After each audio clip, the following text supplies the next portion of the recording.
achar na Bíblia, né? Salmos 86, versículos 1 ao 10. Vou fazer a menção do primeiro e depois vou pedir para os irmãos aí lerem na sequência. O verso 1 diz assim: Inclina, Senhor, os teus ouvidos e ouve-me, porque estou necessitado e aflito. Guarda a minha alma, pois sou santo, ó Deus meu. Salva o teu servo, que em ti confia. Tem misericórdia de mim, ó Senhor, pois a ti clamo todo o dia. Alegra a alma do teu servo, pois a ti, Senhor, levanta a minha alma. Pois tu, Senhor, és bom, pronto a perdoar e abundante em benignidade para todos os que te invocam. Dá ouvido, Senhor, à minha oração e atende a voz das minhas súplicas. No dia da minha angústia clamo a ti, porquanto me respondes. Entre os reis não há semelhante a ti, Senhor, nem há obras como as tuas. Todas as nações que fizestes virão e se prostrarão perante a tua face, Senhor, e glorificarão o teu nome. Porque tu és grande e fazes maravilhas, só tu és Deus. Amém? Irmãos, esse tema é um tema bastante sugestivo, né? Falar do nosso Deus, né? A incomparabilidade dele. Ele não tem comparação com nada, né? Ele é soberano, ele é supremo, altíssimo. E eu fui procurar o significado exato da palavra incomparável, né? O dicionário vai nos dizer assim que, por ser de natureza diferente, não é comparável a outra coisa ou a outra pessoa.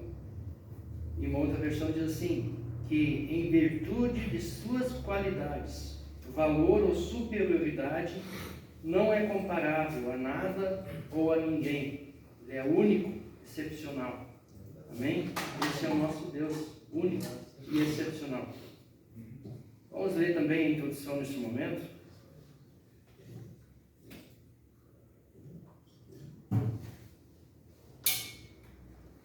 O profeta Isaías registrou nos seus escritos, em Isaías 42:8 e 48:11, que Deus não dá sua glória a outrem. Isso porque Ele é único, sem comparativos e sem outro ser que o supere. Poderíamos ampliar este assunto, mas nos reservamos a demonstrar três situações em que o Senhor mostrou ao seu povo, através de seus feitos, que é incomparável. Amém? Então aqui, ao longo dessa lição, nós vamos ter três tópicos principais, onde o Senhor então mostrou ao seu povo que ele é incomparável, né? No tópico 1, ele vai mostrar sua soberania ao povo no Egito. No tópico 2, ele vai mostrar sua soberania entre os filisteus, né? Ao povo dele, o povo de Israel, né? Sobre os filisteus. E no terceiro tópico da revista, ele vai mostrar sua soberania nos dias do profeta Elias, né? Nós vamos passar aos três tópicos da terra. E eu creio que vai dar aqui. Então, no tópico 1, Deus mostra a sua soberania no Egito, né? Como? Através da chegada, né, de José, um dos 12 filhos de Israel, ao Egito. E ali ele já começa mostrando a sua soberania no momento da provisão, né? Da provisão que ele, mediante uma escassez que ia acontecer no Egito, ele então faz com que José, através do Espírito Santo, porque ele era um servo de Deus, né? Ele tem as ideias e então ele junta celeiros, né? Ele orienta o faraó na época para juntar celeiros para que nos momentos de escassez de comida não faltasse. Isso através dos sonhos que o faraó tinha lá, teve. E então o povo, e principalmente as 12 tribos, né, ele leva para o Egito e eles não passam escassez graças a José e a provisão de Deus, né? Deus é exaltado ali em primeiro lugar. Depois nós temos um período de escravidão, quando José ele já falece, né, veio morrer. Vem um outro faraó que não conhecia os feitos de José, porque José, no mandato anterior do outro faraó, ele era bem amigo dele, então a bonança sobre o povo de Israel era tranquilo, mas depois então ele morre e vem um outro faraó que não conhecia os feitos de José e ele escraviza o povo de Israel, né? E escravizando o povo de Israel, eles começam a suplicar a Deus, né, para que ele fosse libertar eles. Eles clamam ao Senhor e o Senhor, nós vamos ler aqui, ele ouve o clamor do seu povo. Vamos ler o tópico 1 ali, o tipo Rodrigo lê para nós o tópico 1. Israel mostrou sua soberania no Egito. Israel chegou ao Egito nos dias de Jacó, neto de Abraão. O relato de Gênesis mostra que, graças ao cumprimento dos sonhos de José, após uma série de acontecimentos na vida deste jovem e temente servo de Deus, a descendência de Abraão foi bem recebida por Faraó, estabelecendo-se na terra de Gozém, em providencial cuidado de Deus nos anos de escassez. José, antes de sua morte, fez referência à saída de Israel do Egito. Um novo rei, que não o conhecera, começou a governar o Egito. Começou, assim, um longo período de escravidão e sofrimento para o povo escolhido, em cumprimento ao que Deus dissera a Abraão. Tamanha era a dureza da escravidão que o povo clamou por socorro. Para libertar Israel da escravidão, Moisés foi escolhido por Deus para conduzi-lo à liberdade. O faraó estava determinado a não libertar Israel. Começaria então um embate. De um lado, o plano de Deus para com a nação escolhida, e do outro, o interesse de Faraó em manter Israel cativo. O povo egípcio era devoto de uma religião politeísta. Era necessário que Deus mostrasse tanto aos egípcios quanto aos israelitas a sua soberania e superioridade. Amém. Obrigado, irmão. Até aqui depois a gente continua a leitura. Então, o povo é escravizado. Faraó endurece o coração, ele tem o coração endurecido, ele não tem a vontade nenhuma de pegar e libertar o povo de Israel, né? Deixar que eles vão. Mas então o Senhor ouve, como falei, ouve o clamor do povo e então levanta Moisés como libertador. Amém? O chamado de Moisés. Pode passar para o outro. Aqui nós temos então, né, o chamado de Moisés, né? Nós temos dentro desse tópico 1, o tópico A, B e C. Deus preserva a sua vida, né? A vida de quem? De Moisés, desde bebezinho e depois também numa outra situação adiante, quando ele mata um egípcio e precisa fugir para não sofrer as consequências. Amém? O chamado de Moisés. Deus apresentou-se para Moisés a fim de mostrar-se como o mesmo Deus dos seus antepassados e queria cumprir o concerto outrora feito. Alguém abre para nós o Gênesis capítulo 2, versículo 23 ao 25. Êxodo, capítulo 2, versículos 23 ao 25.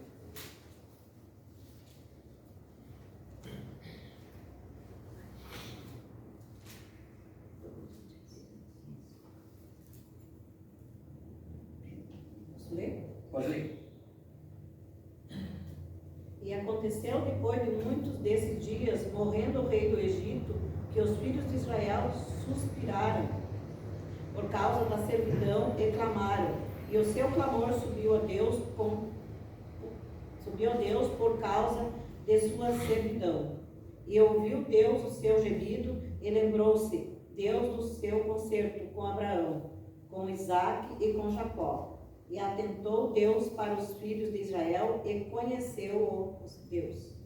Amém. Então nós temos aí a confirmação, né, na palavra, em Êxodo capítulo 2, versículos 23 a 25, que Deus ouviu o clamor do povo, né, e entrou com providência. Então ele nomeia Moisés, né, os irmãos sabem, né, da história de Moisés, que o rei, né, porque o povo estava se proliferando, estava crescendo em tal número e ficou com medo, né, e determinou então que todo o menino que nascesse era para ser morto. As meninas poderiam continuar, porque iam continuar daí sendo escravas, submissas, realizando as diversas tarefas, né, mas os meninos eram para ser mortos. Então as parteiras não tomaram, né, creio que já ali pela ação divina, né, Deus protegendo Moisés, não mataram ele bebezinho, e precisou então que a mãe dele betumasse, né, um cestinho, colocasse no rio para que pudesse sobreviver. E como nada acontece por acaso na vida de Moisés, tudo é obra do Senhor, daqui adiante o nome dele pudesse ser também exaltado e mostrar a soberania dele. Ele acaba na porta de Faraó, né? A filha dele se banhando lá, e ela se depara então com o bebezinho, adota ele como filho, né? E Moisés então ele passa a fazer parte do reinado de Faraó, ali recebendo, no tópico 2, uma educação recebida na corte. E não era qualquer educação, imagina, era a educação que os príncipes recebiam, né? E Moisés então recebe uma das melhores instruções que poderia. Alguém lê para nós em Atos capítulo 2, versículo 20. Atos capítulo 7, versículo 22.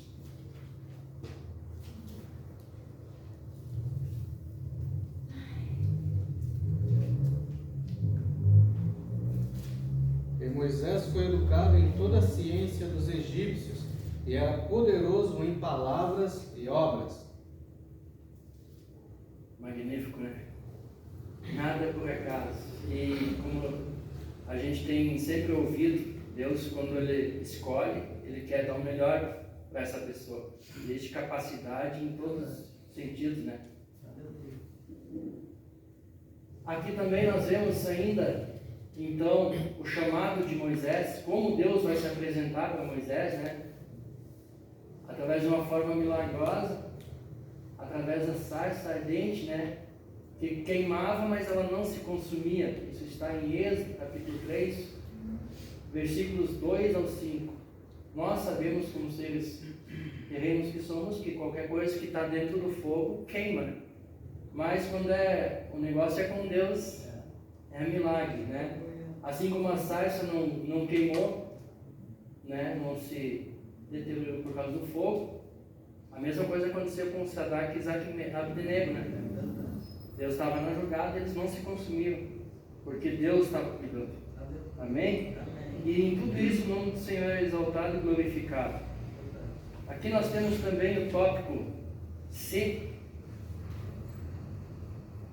Tópico C, eu só vou fazer a leitura aqui. Então, saiu do Egito como parte de sua preparação para liderar, e no deserto de Midian, Deus apresentou-se a ele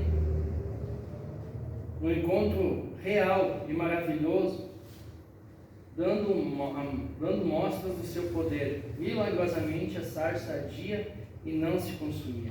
Amém? Então a gente confirma ali, né, o que foi dito nesse momento. No 2, ainda dentro do tópico 1, né, tem a confirmação de que Moisés era o enviado para libertar Israel, né? Aqui daí tem, na própria revista embaixo, tem ali bem destacado: Deus confirma o seu poder superior através daqueles que verdadeiramente são escolhidos por Ele. E nós vamos ver ainda na lição, então, essas pessoas que Deus chamou e que através deles grandes testemunhos aconteceram e sempre que o nome do Senhor é enaltecido e engrandecido, porque Ele é incomparável. Amém? Se eu perguntar para você qual é entre aspas, qual é a outra divindade que poderia fazer o que Deus faz? Nada, ninguém, né? Tem ninguém. Só Deus. Dentro desse tópico 1, ainda tem um ponto 3 aqui, que é a demonstração de poder e superioridade ante o panteão de divindades egípcias, né? Panteão quer dizer um grupo, né, de deuses. E ali vai nos dizer então que os egípcios eles tinham uma fé politeísta, né? Ou seja, eles acreditavam em vários deuses, né? Eles tinham Deus para tudo lá. Inclusive o rio Nilo ali tinha o deus do rio Nilo, né? Chamado Ap, e que eles atribuíam a esse deus, né, a questão das cheias que trazia fertilidade para o solo. E aí tinha outros, Osíris, Ísis, Amon, Ra, né? Mas o que acontece? Deus, tirando o povo dele do Egito, ele aplica então, ele lança sobre o Egito as 10 pragas. E nada como por acaso ele usa da mesma situação natural, né, da natureza, para dizer para eles que esses deuses que vocês atribuem tanta honra, tanta coisa, que é Deus para chuva, Deus para o sol, não sei o que, ele bota, né, as pragas então ali para confundir. Tá, mas essas pragas não deveriam estar no controle desses deuses aí, né? E na verdade Deus é soberano e ele mostra ali, né? Nesse momento a revista vai nos dizer que, segundo um cara aí, deixa eu ver como é que está o nome dele, segundo Gottman, se essa pronúncia é certa, né? Eles devem ter entrado em conflito naquele momento, né? A teologia deles, né? Porque eles não compreendiam, né? Pode passar. Eu não vou fazer menção às 10 pragas, porque os irmãos conhecem, né? Mas em cada uma delas, o nome do Senhor ela é exaltado. A demonstração de poder e cuidado com o povo de Israel. Alguém gostaria de comentar dos irmãos alguma coisa referente ao tópico 1? Irmão Álvaro, irmão Rodrigo? É bem interessante isso que o irmão está falando, né? Importante, né? E quando Deus manda as pragas, ele vai mexer direto com a fé dos egípcios, do faraó, né? Vai mostrar que a crença em Deus não é nada. Vai mostrar que Deus é mais poderoso. Inclusive na serpente lá, né? Vai no cajado vem uma serpente. Aí os magos lá do Egito, lá, enfim, os feiticeiros, eles também fazem isso. Nós sabemos fazer. Mas aí a serpente que Moisés foi lá e derrubou a serpente do outro. Né? Então, às vezes a gente lê e passa desapercebido, mas sempre tem uma revelação, um propósito de Deus naquilo. É fantástico, Deus é universalização. O nosso Deus, ele é incomparável. Aleluia.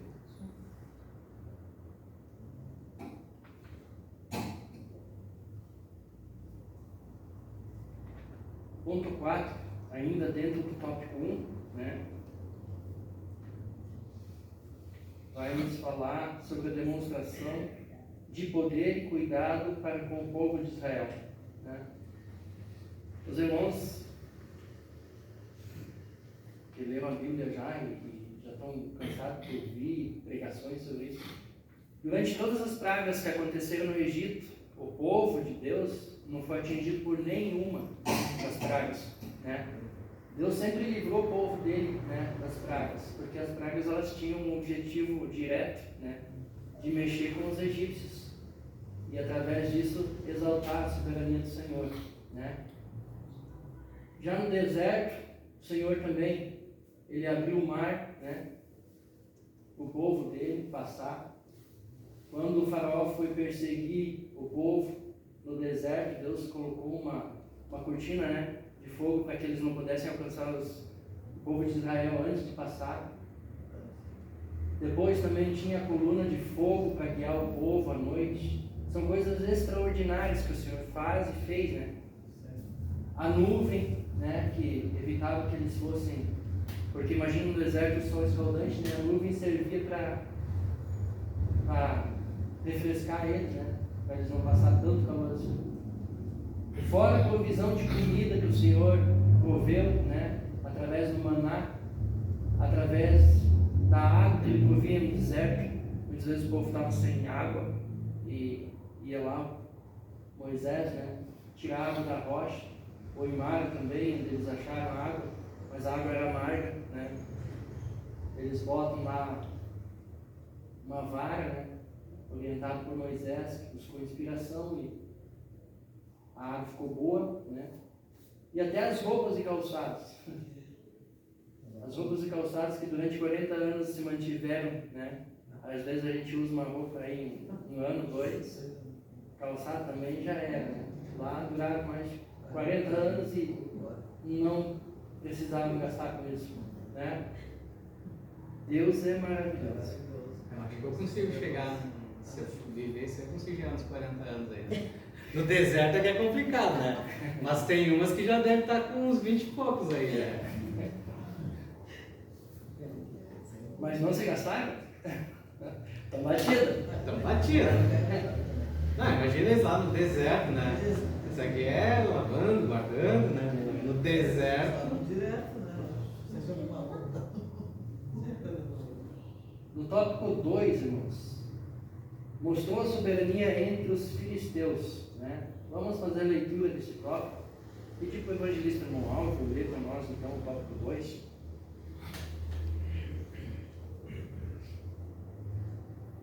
Conforme o relato bíblico, Israel sofreu derrota para os filisteus e a arca de Deus foi levada pelo povo inimigo. O símbolo da presença da glória de Deus havia sido levado embora. 1 Samuel 4, versículo 21. Eles vinham de um período espiritual difícil, conforme o livro de Juízes, e os reflexos disso ainda eram sentidos nos demais aspectos relacionados à vida diária da nação. A derrota para os filisteus representava o julgamento divino sobre a apostasia do povo e não a falta de poder por parte de Deus. Deixá-la de lado nunca trouxe boas consequências, pelo contrário. Amém? Então nós vamos nesse tópico 2, irmãos, falar um pouco sobre os filisteus, né? Teve um momento da passagem na Bíblia que a arca é tomada, né, do povo de Deus e levada então para os filisteus, e eles colocam a arca de frente ao Deus deles, Deus Dagon. E o que acontece? Na primeira noite a estátua cai de cara no chão na frente da arca, e no segundo dia a estátua cai, eles botam em pé. No segundo dia a estátua cai de novo e amanhece com as mãos e o pescoço cortado, né?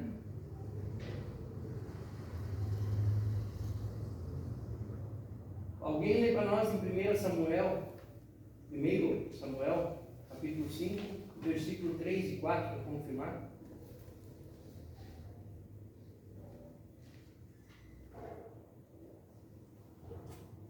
Samuel, capítulo 5, versículos 3 e 4. Levantando-se, porém, de madrugada os de Asdod, no dia seguinte, eis que estava caído Dagon com o rosto em terra, diante da arca do Senhor. Tomaram-no e tornaram a pô-lo no seu lugar. Levantando-se de madrugada no dia seguinte, pela manhã, eis que Dagon jazia caído de bruços diante da arca do Senhor. A cabeça de Dagon e as duas mãos estavam cortadas sobre o limiar.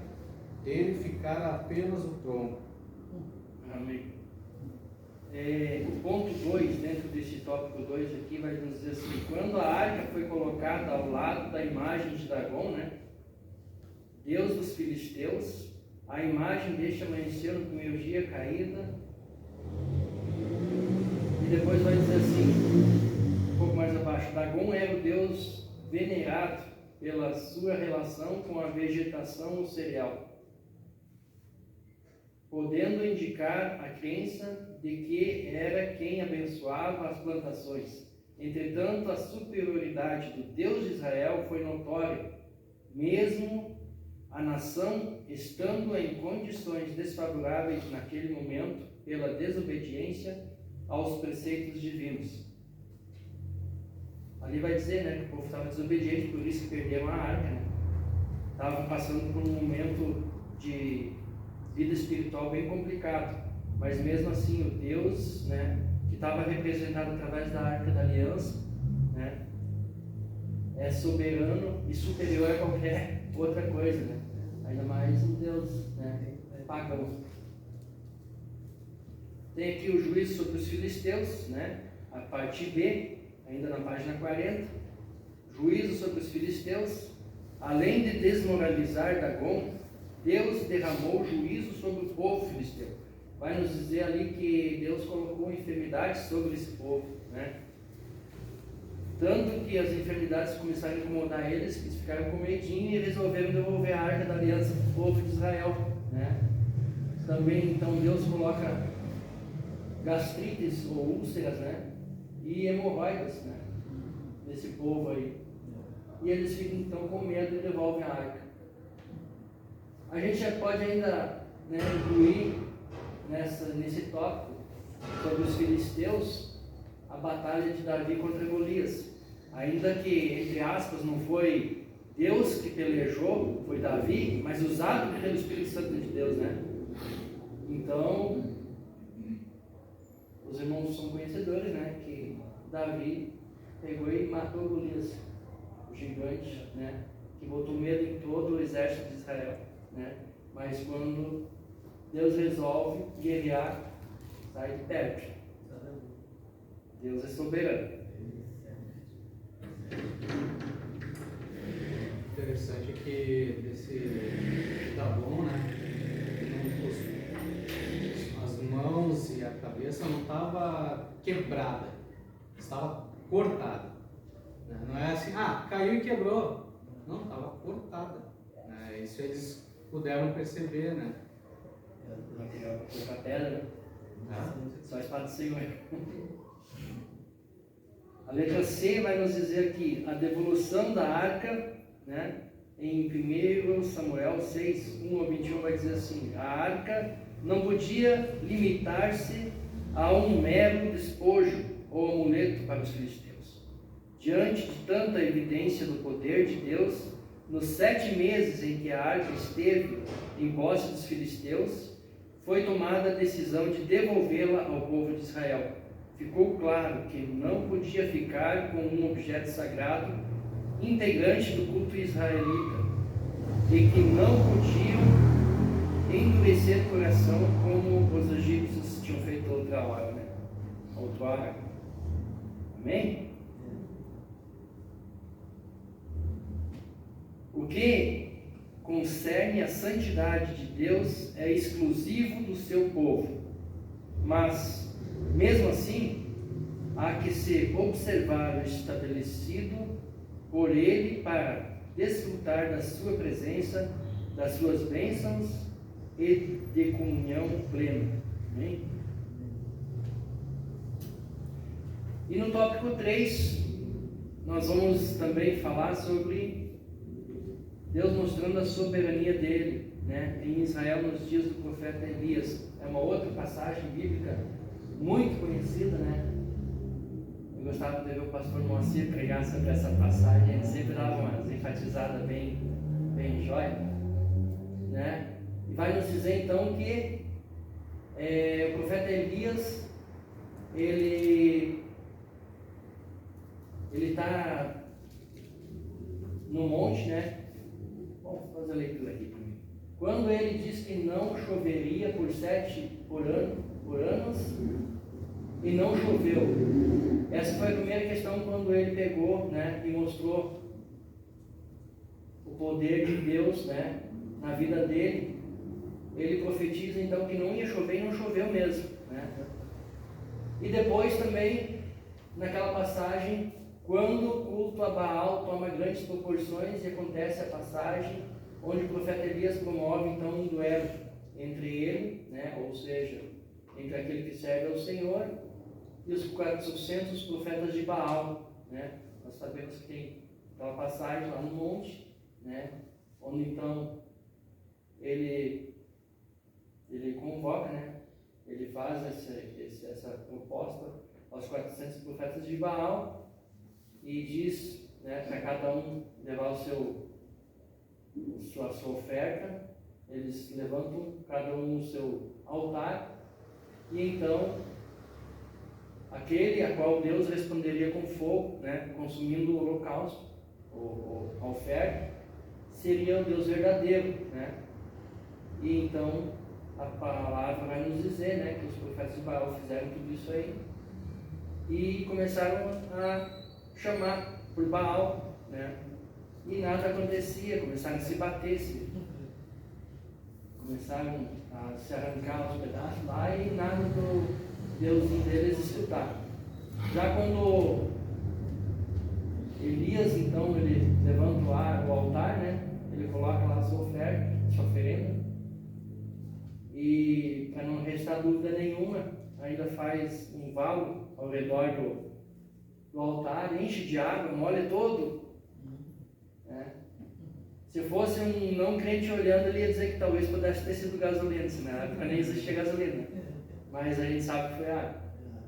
Mas Deus responde com fogo, consome tudo e ainda seca toda a água que estava ao redor, né, desse altar. E o nome do Senhor é glorificado, exaltado, né? Todo o povo que estava titubeando em dois pensamentos ali, eles reconhecem que o Senhor é Deus, não existe outro igual a Ele, né? E eles matam então os 400 profetas de Baal. Amém? Uma curiosidade que tem aí, né? A gente foca sempre que tinha os 450 profetas de Baal, né? Eram 450, né? 450 profetas de Baal, né? Mas tinham mais 400 profetas de Azera. Dava 850 ali no embate, né? Imagina assim, né? Tudo isso aí para realmente sim mostrar publicamente para Israel quem que era o Deus verdadeiro, né? Boa. É que eu olhei por cima aqui, só mencionei os 400 de Azera, mas era 450 de Baal e mais os 400, né? 850. Amém, irmãos? Amém. Na parte dentro do tópico 3 tem um ponto 3 aqui. Pedi para a irmã Cláudia ler aí para nós o 3, na página 41, o 3 ali. Deus mostra seu poder para testemunho a Israel. Continua? O culto a Baal tomara grande proporção sob o reinado de Aca. Os profetas do Senhor foram exterminados em grande número, sendo 100 deles preservados, pela ação de um homem temente a Deus, chamado Obadias. Enquanto isso, 450 profetas de Baal e 400 profetas de Azera comiam à mesa de Jezabel. Perante este cenário crítico, Elias se vê obrigado a tomar uma atitude. Lançou o desafio para ficar claro, diante de todos, quem era o verdadeiro Deus. Quem respondesse com fogo sobre o sacrifício oferecido deveria ser servido. O povo manteve-se calado quando confrontado pela sua apostasia por Elias. Por longo tempo, os profetas de Baal fizeram as suas invocações, chegando ao extremo de mutilarem seus corpos. Nada disso adiantou. Quando chegou a vez de Elias, o servo tirou do altar que estava quebrado, tomou 12 pedras, segundo o número de tribos de Israel, além de todas as precauções para quando viesse o fogo de Deus, pois estava convicto de que viria a resposta divina. Assim, feito, orou. Deus mandou fogo do céu, mostrando sua superioridade diante do ídolo pagão, para testemunho ao povo. Amém? Pode passar para nós aí. Acho interessante que eu imagino aquela cena ali. Eu não imagino o pessoal muito perto do altar ali não, porque imagina um fogo vindo do céu, pegando aquilo lá, deve ter sido um barata-voa assim, né? E o ímpeto, né?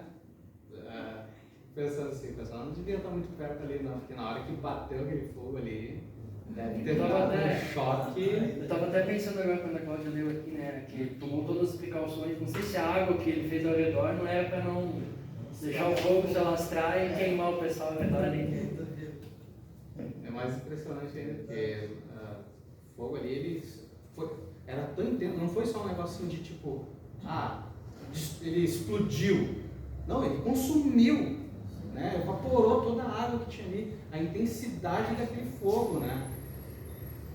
Sim, já aproveitando, os irmãos sabem que quando uma pessoa é queimada, ela fica, parece que é mais de 4, 5 horas no forno, de fogo pegando, para poder virar cinza, né? Ambiente fechado ainda. Ambiente fechado. Ali estava aberto e foi na hora, instantâneo ali, imagina, né? Irmãos, quando eu estava fazendo, né, o fechamento da lição, ainda Deus me levou a ler Jó 38, eu queria ler com os irmãos rapidinho, na versão mais atual que tem aí, porque eu acho que isso também serve para mostrar, né, o quão grande é o nosso Deus, quão incomparável Ele é. Porque a Bíblia vai nos dizer que em determinado momento, Jó, na sua ignorância, ele resolve, né, questionar Deus. E Deus vai mostrar um pouquinho da grandiosidade, né, do poder, da sabedoria dele. Eu vou lendo e os irmãos vão passando aí, né? Depois disso, Jó, se alguém quiser acompanhar na Bíblia, Jó capítulo 38. Depois disso, no meio da tempestade, o Senhor deu a Jó a seguinte resposta, né? Porque ele tinha indagado, né, ao Senhor. As suas palavras só mostram a sua ignorância. Quem é você para pôr em dúvida a minha sabedoria? Mostre-me agora que é valente e responda as perguntas que lhe vou fazer, né? E aí ele vai dizer, né? Olha o tamanho, a grandiosidade do Senhor. Onde é que você estava quando criei o mundo? Nosso Deus, né, criou o mundo. Deus Criador. Se você é tão inteligente, explique isso. Você sabe quem resolveu qual seria o tamanho do mundo e quem foi que fez as medições? Você sabe quem resolveu qual seria, em cima de que estão firmadas as colunas que sustentam a terra? Quem foi que assentou a pedra principal do alicerce do mundo? Na manhã da criação, as estrelas cantavam em coro, e os servidores celestiais soltavam gritos de alegria. Quando o mar jorrou do ventre da terra, quem foi que fechou os portões para segurá-lo? Fui eu que cobri o mar com as nuvens, e envolvi com a escuridão. Marquei os seus limites e fechei com trancas as suas portas. E eu lhe disse: você chegará até este ponto, daqui não passará. As suas altas ondas passarão aqui. Pararão aqui. Jó, alguma vez na sua vida você ordenou que viesse a madrugada e assim começasse um novo dia? Você alguma vez mandou que a luz se espalhasse sobre a terra, sacudindo os perversos e os expulsando dos seus esconderijos? A luz do dia mostra as formas das montanhas e dos vales, como se fossem as dobras de um vestido ou as marcas de um sinete no barro. Essa luz é clara demais para os perversos e impede de praticar a violência. Jó, você já visitou as nascentes do mar? Já passeou pelo fundo do oceano? Alguém já lhe mostrou os portões do mundo dos mortos, aquele mundo de escuridão sem fim? Você tem alguma ideia da largura da terra? Responda se é que você sabe tudo isso. De onde vem a luz? E qual é a origem da escuridão? Você sabe mostrar a elas até onde deve chegar e depois fazer com que voltem outra vez ao ponto de partida? Sim, você deve saber, pois é bem idoso e já havia nascido quando o mundo foi criado. Você alguma vez visitou os depósitos onde eu guardo a neve e as chuvas de pedra, que ficam reservados para os tempos de sofrimento e para dias de lutas e de guerras? Você já esteve no lugar onde nasce o sol ou no ponto onde começa a soprar o vento leste? Quem foi que abriu um canal para deixar cair os aguaceiros e marcou o caminho por onde a tempestade deve passar? Quem faz a chuva cair no deserto em lugares onde ninguém mora?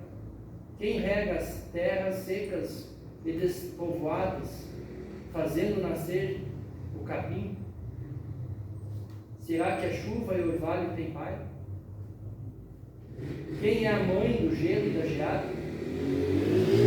que faz com que as águas virem pedra e que o mar fique coberto por uma camada de gelo?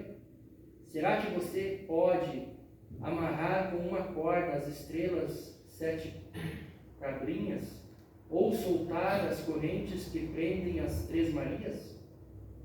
Você pode fazer aparecer a estrela d'alva, ou guiar a ursa maior e a ursa menor? Você conhece as leis que governam o céu e sabe como devem ser aplicadas na terra? Será que a sua voz pode chegar até as nuvens e mandar que caia tanta chuva que você fique coberto por um dilúvio? Você pode fazer com que os raios apareçam e venham dizer-lhe, estamos às suas ordens? Quem deu sabedoria às aves como o íris, que anuncia as enchentes do Rio Nilo, ou como o galo que canta antes da chuva?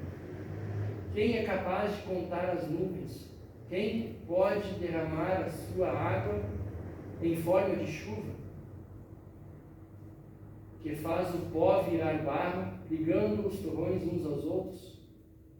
Será que é você quem dá de comer às leoas e mata a fome dos leãozinhos? Quando estão escondidos nas suas covas ou ficam de tocaia nas moitas? Quem é que alimenta os corvos quando andam de um lado para o outro com fome, quando os seus filhotes gritam a mim pedindo comida? Esse é o final do capítulo 38. A grandiosidade do Senhor. Amém? Eu E a não tinha palavra, prestado atenção nesse. a palavra ainda vai dizer também, Essa né? pergunta, né? Deus está fazendo pergunta para Jó, né? É, né? Lá em Gênesis, né? Também tem uma outra Eu li. grandiosidade, né? Que é o Senhor nos mostra tudo que Ele criou, tudo que Ele fez, em quanto tempo. Então, falar da incomparável, da grandeza do Senhor. As pessoas pensam que sabem todas as coisas, mas só Deus é que sabe tudo, né? A gente está aprendendo cada dia, né? Cada dia a gente aprende um pouco. Quer comentar mais alguma coisa? Não. É interessante quando a gente lê esse texto, né? Que muitas das coisas que são faladas ali não fazem parte da realidade, né? Pelo menos não parece fazer, de um habitante daquela região, né? Será que lá teria neve lá? Será que realmente teria um ponto de congelar também os rios? Né? E as dimensões, a complexidade do universo, que recentemente, assim, vamos dizer, né, que começaram a ver cada vez mais complexo fora o cosmos, né? E Deus já manifesta que tu não faz ideia das dimensões das coisas, onde é que estão os pilares, como é que está tudo sustentado. Tem a mitologia, não lembro qual das mitologias que eles acreditavam assim, eles acreditavam que a Terra ela está sustentada em cima de 4 elefantes que estão em cima de uma tartaruga, né? Tem essa imagem aí de uma mitologia, que eles acham que é isso que sustenta a Terra, né? Então é uma coisa que muito antes sim, já as pessoas, os povos antigos já imaginavam como que é isso. Os vikings, tem outro nome para esse povo, os nórdicos lá, né? Eles acreditavam que, por exemplo, o céu, por ter esse formato, era o crânio de Odin, se não me engano, uma coisa assim, por causa dos formatos. Então, isso sempre trouxe um fascínio, né, do ser humano. Aí Deus vem e dá a descrição assim, ó, vocês não sabem nada, vocês não têm nem noção do que tem sustentado tudo isso, né? É muito interessante, imagina, a gente que não sabe nada, assim, chega um professor completamente capacitado, claro que muito mais, né? Ficar falando assim, não tem resposta nenhuma para isso, não faço a mínima ideia do que está falando, né, na verdade. Tem um vídeo chamado Cosmos, não sei se alguém já viu aí, quando eu boto no grupo lá, eles vão ampliando a Terra, fazendo comparação com a palavra de Deus, falando de Deus, mostrando Deus na imensidão do universo e depois na imensidão de um grão de areia que a gente nem imagina o tamanho. A gente é tão pequenininho e quão grande ele é dentro dele para ser formado daquele tamanho. Eu vou postar lá para os irmãos dar uma olhada. A gente não cita muito versículo bíblico, mas ele vai comparando com Deus assim, dá vontade de chorar, né? O tamanho é a grandeza. Tá com o Neil deGrasse Tyson, aquele moreno? Não, acho que não é. Então, só vamos fazer o fechamento aqui, lendo a conclusão. Quis trazer esse texto então para os irmãos refletirem na grandiosidade. Jó, capítulo 38 até o 41, é Deus indagando as indagações dele para Jó, mostrando a superioridade dele e perguntando assim para ele: será que tu pode me dar uma resposta? Será que tu pode me falar isso? Ou você ficou com medo? Ou você está com o pé atrás? Já que é tão inteligente, me fala qual é a tua resposta.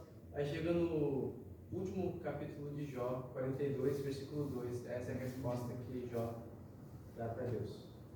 Eu reconheço que para ti nada é impossível e que nenhum dos teus planos pode ser impedido. Amém? Então, a conclusão, pedir para o Diácono Rodrigo ler.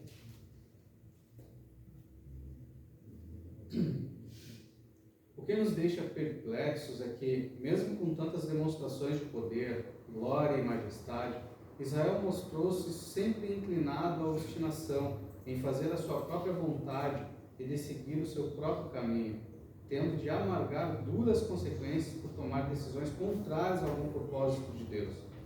No que tange à vida espiritual, mesmo com os apelos feitos por Deus através do ministério dos profetas, não houve aceitação por parte da nação escolhida.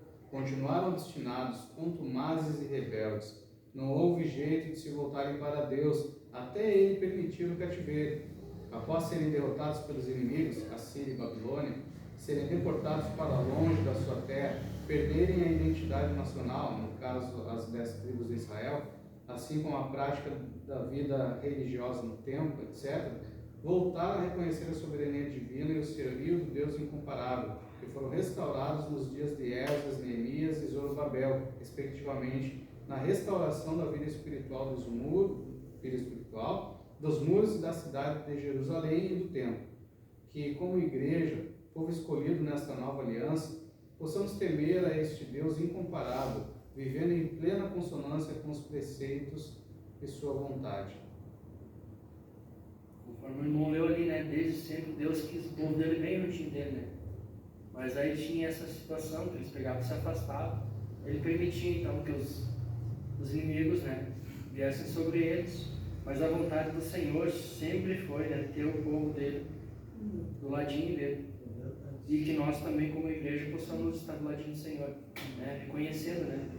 Tendo ciência e consciência, né? De tão grande, quão grande é nosso Senhor. E eu poderia mencionar mais coisas, né? Mas vamos parar por aqui. Passar para o diácono Rodrigo. Porque os milagres que o Senhor até aqui, né? Ele fez no nosso meio, como livramento de morte, curas, né? Tudo, muito mais coisas que só Deus, né, poderia fazer. Amém, irmãos?